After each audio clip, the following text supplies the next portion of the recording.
pornography, human trafficking for sexual exploitation, child sexual abuse images, all of that are interrelated, and they exist for the basic point there's profit to be made, massive, massive profit.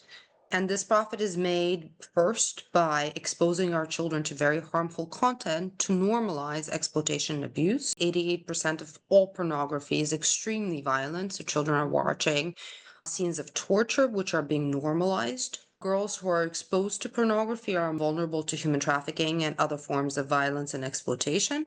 Often, the best way to describe these kinds of processes of how these things come about is to understand the concept that pain causes pain that causes pain that causes pain. And so what you see is that a child or young adult is exposed to this kind of stuff, and they see getting off of this kind of stuff, this kind of material, as a way of managing their stress or managing their guilt and shame cycles.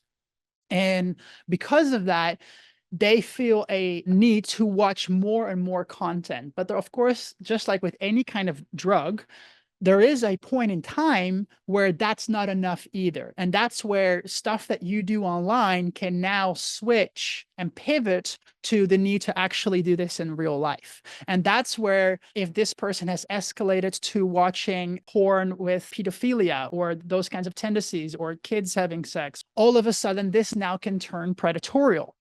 Eventually that's not going to be enough anymore, and they actually would want to act on it. I interviewed a convicted sex offender in jail, and I went into the jail and actually talked to him. And he actually started with adult pornography, and then he said that that led to homosexual pornography, that led to child pornography, that led to him acting out and building and grooming kids online. So it was all part of this downward spiral for him. I was convicted of possession of child pornography and forcible sodomy, and was given a sentence of 45 years.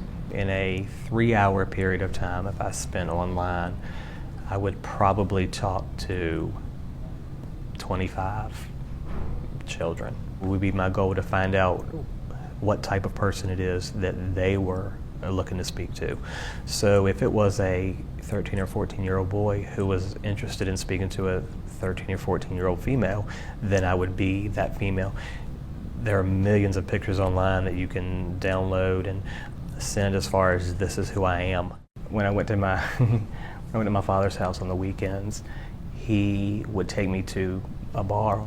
I was raped by both males and females in the bar. I didn't, use any pornography for myself until I got the internet.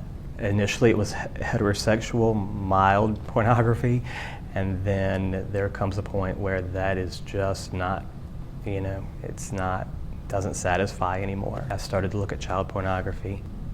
I don't know how it affects other people, but it made me feel, it wore away my inhibition. I believe that a huge part of my choices to interact with children is because of the sexual abuse.